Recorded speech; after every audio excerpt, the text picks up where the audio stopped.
जश्न संगम के शुभारंभ की मैं आप सभी को बहुत बहुत बधाई और शुभकामनाएं देता हूं। सुरेश गुप्ता जी ने, हरविंदर कौर जी ने और नसरीन ने जब इस कार्यक्रम की रूपरेखा बनाई थी तब उन्होंने कहा था कि जश्न संगम के दो प्रमुख उद्देश्य होंगे।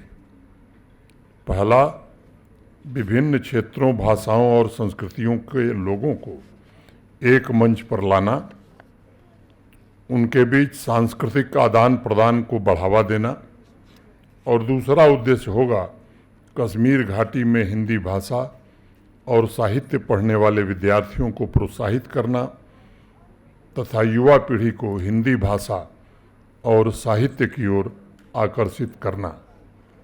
उस दृष्टिकोण से मैं मानता हूं कि यह आयोजन एकता और साझा सांस्कृतिक जड़ों के महत्व पर जोर देते हुए विभिन्न समुदायों में जुड़ाव और एकजुटता की भावना को प्रेरित कर रहा है।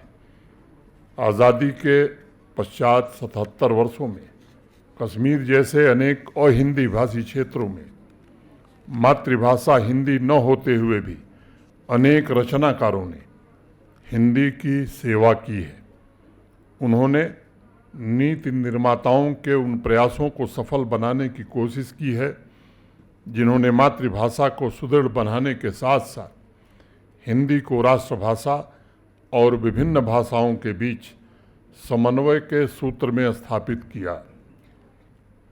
मैं व्यक्तिगत रूप से इसे एक भारत श्रेष्ठ भारत का साकार स्वरूप मानता हूं और यही विविधता में एकता का भी प्रतिनिधित्व करता है या प्रतिबिंब है। गुरुदेव रविन्द्रनाथ टैगोर को समर्पित इस सभागार में मैं उन्हीं की चंद पंक्तियां आपको सुनाना चाहूँगा। गुरुदेव कहा करते थे कि भारत एक महासागर की तरह है जिसमें विभिन्न संस्कृतियां, भाषाएं, परंपराएं और विचारों की धाराएं आकर मिल जाती हैं। और उन्होंने लिखा, हे मोर चित्त पुण्य तीर्थे जागोरे धीरे, ए भार तेरे महामानवेर सागर तीरे। मित्रों, जश्न संगम भी साहित्य और संस्कृति का महासागर है जो इस शारदा पीठ में हिंदी भाषा को लेकर एक नया उत्साह और नई उमंग पैदा कर रहा है। मैं ये भी कहना चाहूँगा कि मैं किसी भी भाषा को बड़ा या छोटा नहीं मानता। सभी भाषाएं बहुत अच्छी हैं और उनकी अहमियत भी है, लेकिन देश की आज़ादी के काफ़ी पहले जब महात्मा गांधी ने ऐसी भाषा की खोज करना शुरू किया जो देश की एकता को मजबूत बनाए तो उनका ध्यान हिंदी की तरफ गया और हिंदी में उन्होंने समन्वय की तथा व्यक्तियों, समाज और क्षेत्रों को जोड़ने की सबसे प्रमुख ताकत देखी। हमारी संस्कृति में कहा गया है, उत्तरम यत् समुद्रस्य हिमाद्रेश्चैव दक्षिणम वर्षतद भारतम नाम भारती यत्र संतति। भारत वो जो हिमालय से हिंद महासागर तक की सभी विविधताओं और विशिष्टताओं को समेटे हुए है, उसी की संतान हर भारतीय है। मैं समझता हूँ हिमालय से हिंद महासागर की जितनी भी भाषाएं हैं उसको जोड़ने की ताकत हिंदी में है। कश्मीर के संदर्भ में भी ये बात प्रासंगिक है।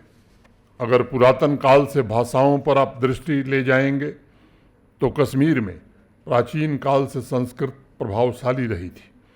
राजतरंगिणी और नीलमत पुराण जैसे महान ग्रंथों की रचना संस्कृत में हुई थी। इसके सैकड़ों वर्ष बाद घाटी में उर्दू और पर्शियन भाषाओं का चलन बढ़ा और जम्मू संभाग में डोगरी भाषा में अनेक महत्वपूर्ण ग्रंथों की रचना हुई।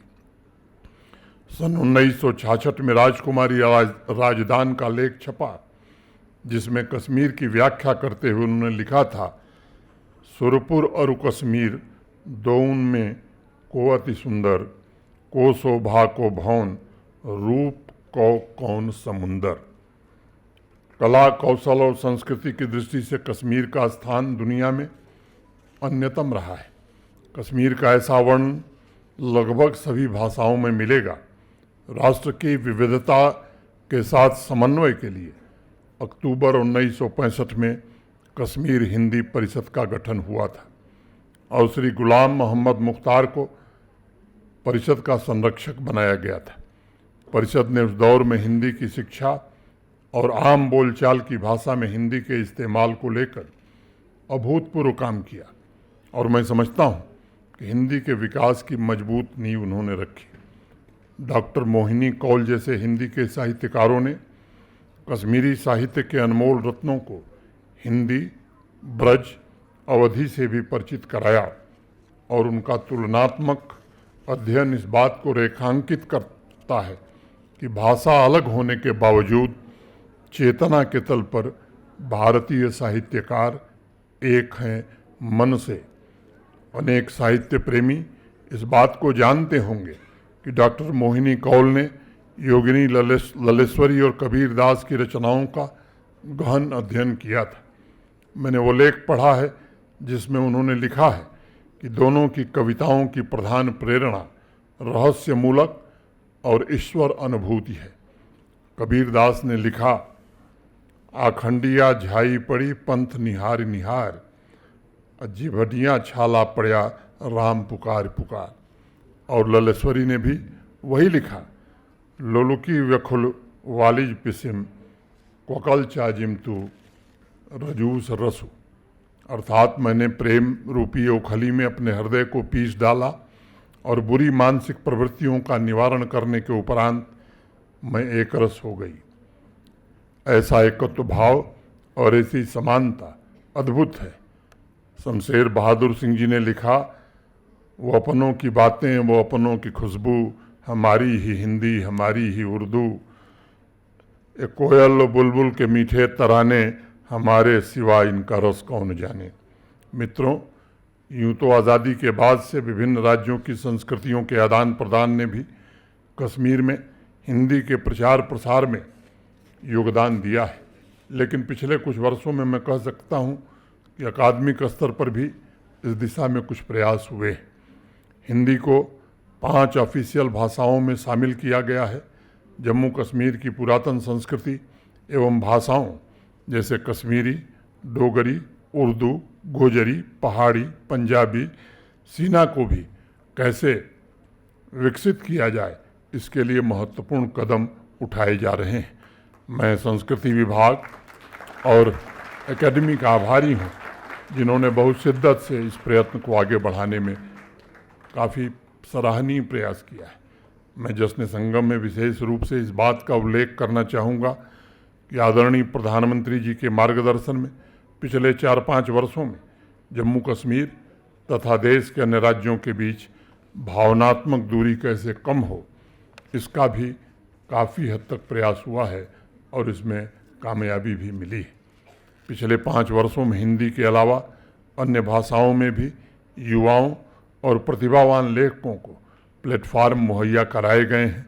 अन्य राज्यों के साथ सांस्कृतिक आदान प्रदान को मजबूत बनाने की कोशिश हुई है ताकि एकता की भावना और गहरी हो और वितस्ता से गंगा तक, तवी से तीस्ता तक सामाजिक संबंधों में एक नई ऊर्जा आवे। हम सभी के लिए अब समझने का समय आ गया है कि हिंदी न केवल संचार का माध्यम है बल्कि हम भारतीयों के लिए गौरव और पहचान का भी विषय है।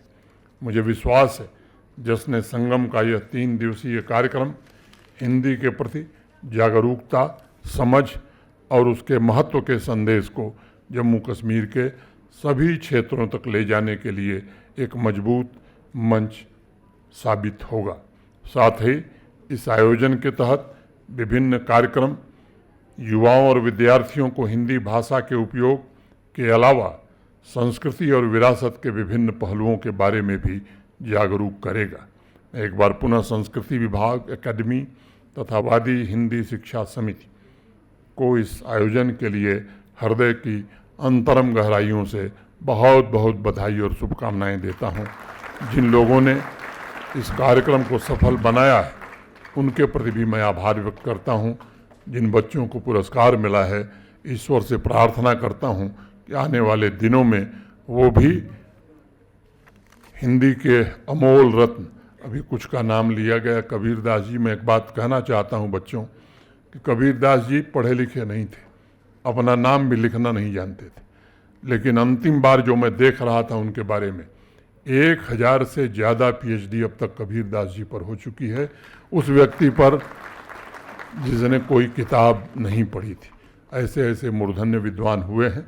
मैं समझता हूँ कि इनमें से भी हमारे बच्चे आने वाले दिनों में प्रेरणा लेकर निश्चित रूप से हिंदी का और हिंदुस्तान का, जम्मू कश्मीर का नाम रोशन करेंगे। बहुत बहुत धन्यवाद। जय हिंद।